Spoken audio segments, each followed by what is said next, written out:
Matt, I want to pick up where we left off because there are obviously the political dynamics going on, but there's also some really important questions and debates and impacts of this federal shutdown with respect to, again, what I would call social welfare policy, sort of the various programs that might have a direct impact, in particular to lower income Americans. And maybe to start, we recently saw in the news that various states, Utah is one of them, have announced that food stamp benefits, so the SNAP program, could run out in November. Essentially, beneficiaries of that program may not actually have access to those food stamp benefits in November because of the shutdown. So I want to ask you that as an example of the kinds of impact. What what in your mind should we expect to see if this shutdown continues with respect to SNAP, other programs, Medicaid, TANF? I mean, what do we need to know when it comes to the safety net? Right. So I think most of the articles have paid more attention to SNAP and WIC, the Women, Infant, and Children's Supplemental Nutrition Program lately. So you might ask yourself, why are we talking about November when the shutdown not only started in October? Short answer is federal government, some states were able to cobble together enough funding to continue some of these benefits, but eventually that sort of emergency pot will run dry, and so that's kind of where we find ourselves in the beginning of November. And the dynamics there are serious. You have 42 million individuals who are receiving SNAP in something like 20 million or so households. So that's a significant number of Americans. That's basically 1 in 8 residents of the country that you're talking about. So in some states, I think there's an effort for the states to come up with their own funding, but that's problematic because it's a large program that affects a lot of people. It provides relatively generous benefits for food that costs a fair amount of money. So and if states haven't previously budgeted for this, there's complexity in that. So in my mind, the SNAP deadline, this sort of looming, hey, if Congress doesn't do something to extend federal funding for these programs by X date, then Y bad outcome will happen.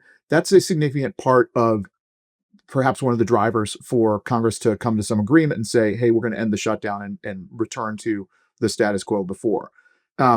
So we'll have to see. But there's other dynamics at work here too. You have federal employees who are not being paid. Though some of them, air traffic controllers, law enforcement individuals, they're going to work because they're essential, but they're still not being paid. This morning, I saw on the news, this is Monday morning, DC, that the largest federal employee union said that members should reopen the government, and so their union members can be paid. So there's all sorts of pressures that will, in the end, result in the shutdown coming to an end. I would say SNAP. I would say federal employment. Um, you know, in the past, it's been things like national parks or passports aren't being processed. All that stuff mixed together creates the political pressure behind one side or the other saying, hey, we have to draw this to an end and move on. Matt, can we go back a little bit to the origin of what caused the shutdown? The narrative in the mainstream press, at least, is sort of articulating, how this started. What seemed to be a debate over tax credits as part of the Affordable Care Act to help alleviate the costs of medical coverage. So if folks are kind of hearing snippets of that in the press, and again, the story is basically that Democrats want to extend this benefit in some way. Republicans say, no, this is not part of the continuing resolution. We passed a clean CR. So can you just walk us through that debate? Is that an accurate depiction of one of the major sticking points that started this, and what do we need to know to understand that better? Sure. You're right. That's how it's characterized in the media. That's certainly the argument that I would say most Democrats want people to take away from this experience. You know, with a little bit of background on previous shutdowns, the basic dynamic is usually one side says, hey, we want called a clean CR. We want to basically kick the current funding can down the road, no changes, just whatever the current level of funding is. We're going to keep doing that for some period of weeks, months, sometimes even as long as a year. The other side usually says, you know what? We're not for that because we want something else to happen. We want some policy change to be made that is added to that in some fashion. That side, asking for those policy riders of, however you want to call it, the amendment or the change or whatever, usually it's the minority party. They're the party that's on the outs in terms of their political clout. And so, um, at least in terms of who's in control of the White House, um, and does that party have enough numbers to pass something through one or the other legislative bodies? So historically, this question has been Republicans have had the shoe on their foot when it comes to insisting on a policy rider of one form or another instead of the clean CR, the sort of reasonable position that Democrats have previously occupied. So now the tables are turned, and Democrats are insisting on a policy addition to the clean CR.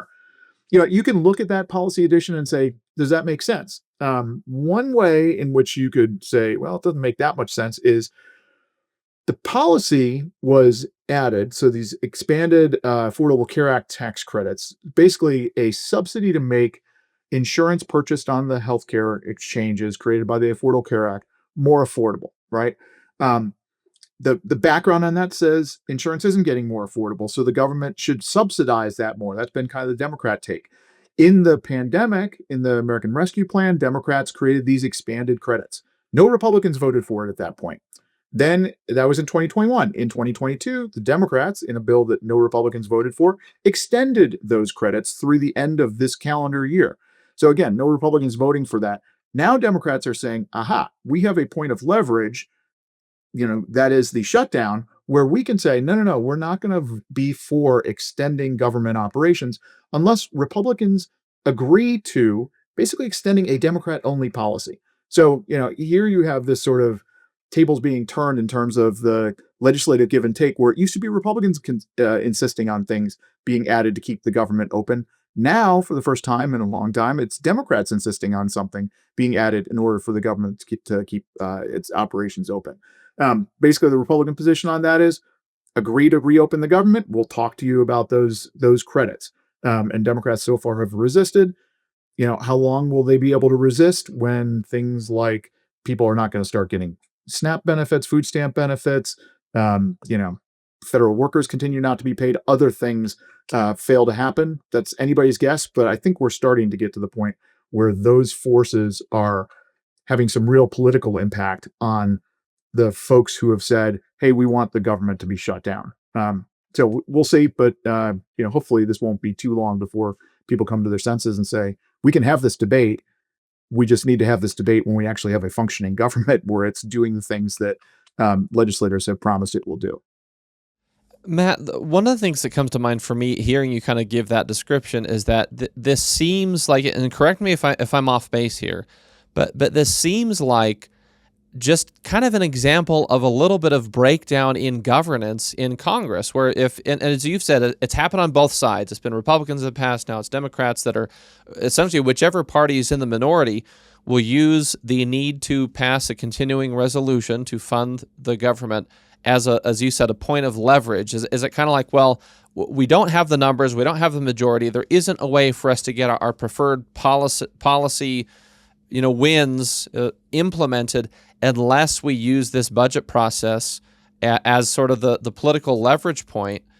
It seems like it's just a symptom of those kinds of debates should be happening in other ways, in sort of appropriate settings and contexts.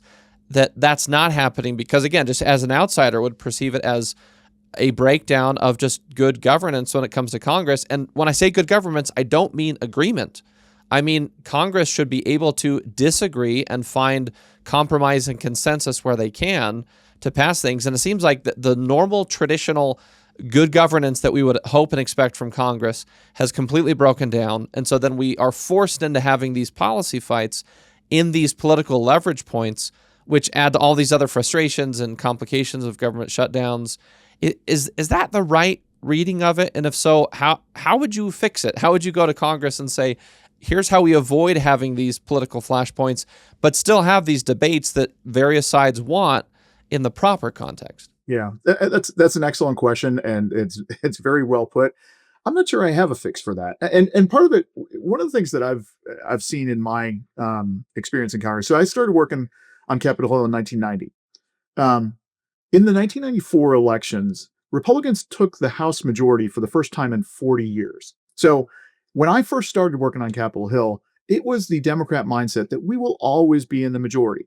Um, and since then, the majority has changed hands a number of times. And currently, we have one of the narrowest majorities in the House in U.S. history. So, just like there is this debate with among Democrats over, in effect, whose vision will prevail? Will it be Chuck Schumer's vision, or will it be AOC's vision as the Senate candidate from New York next year? And how far left will that vision be in on the part of the Democrat candidate? You have a whole universe of members now who are a couple of races away from becoming chairman and thinking that they will be writing the rules and they will be passing legislation and they will be the ones in charge in the next Congress if a couple of Republicans are knocked off in the case of the House. So I think that kind of that nature, that Congress has gone back and forth. The margin is very narrow. If we just throw enough sand in the gears of the operation of government right now, we'll make our political point, appeal to our base, and they will turn out and vote for us and not the other guy or gal in the next election, and then we will be in charge. That kind of, to me, that's a not trivial part of what has gone on in the last couple of decades, that you now have both parties that think, hey, they're just a couple of races away from being in charge of things. And so the incentive to stop things from happening is almost as great as the incentive to make things happen. And we see this over and over, and shutdowns are just sort of one manifestation of this. But the federal debt and deficits, I would say, is another, where it's always easier to come up with one more spending program or one more gimmick that adds more spending or tax cuts on the Republican side.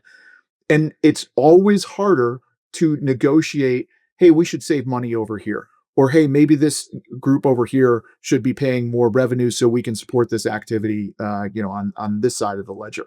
So all of this, I think, has congealed into producing less cooperation, less incentive for cooperation, and more of this type of dysfunction that the shutdown is really sort of the ultimate sort of evidence of that.